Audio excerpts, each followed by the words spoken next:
Cours D minéralogie pour débutants pour Alicia Christina Carlson.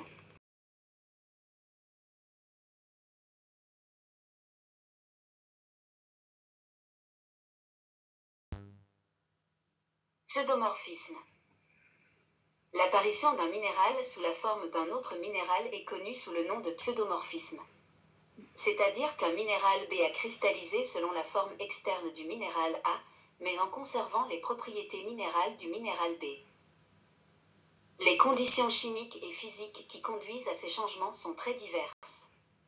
Dans ces changements, des processus de dissolution, de transformation et de recristallisation sont impliqués.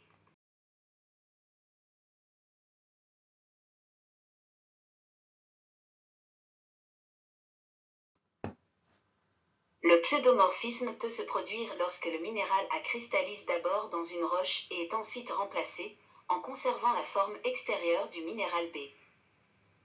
La désignation selon la règle du pseudomorphisme est le minéral B en A. Un quartz qui a la forme d'une pyrite est donc appelé un pseudomorphe de quartz en pyrite.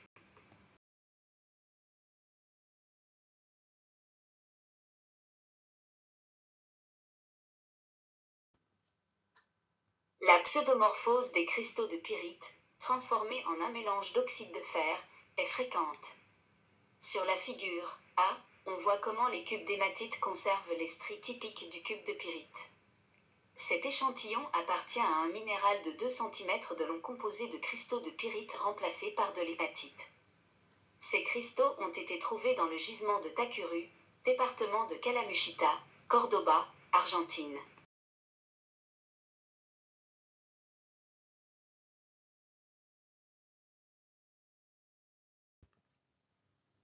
C'est ce qu'on appelle la paramorphose lorsque deux substances polymorphes sont pseudomorphisées.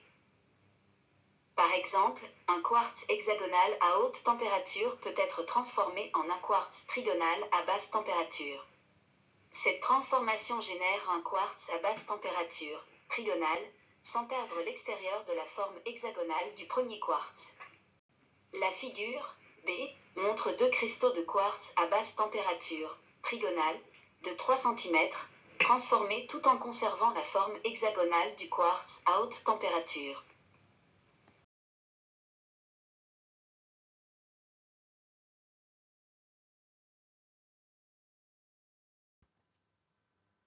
Le métasomatisme peut générer une pseudomorphose de remplacement.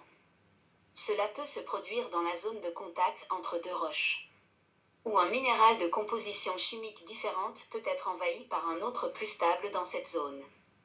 Sur la figure C, on peut voir un cristal de grenat rose à l'œil nu, mais sur une photo prise au microscope du même échantillon, figure D, le minéral est considéré comme de la clinozoïsite.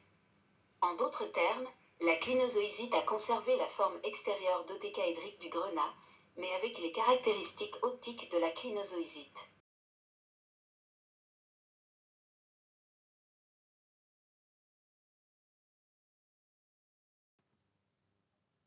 La périmorphose se produit lorsqu'un revêtement se forme autour de divers cristaux, en préservant leur forme extérieure. Il est courant dans la nature que des revêtements de quartz se forment autour de différents minéraux.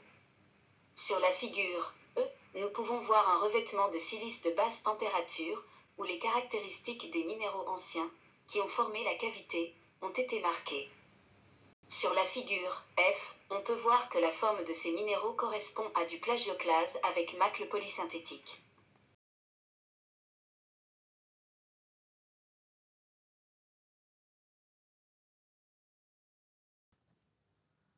La semaine prochaine, nous verrons l'isomorphisme.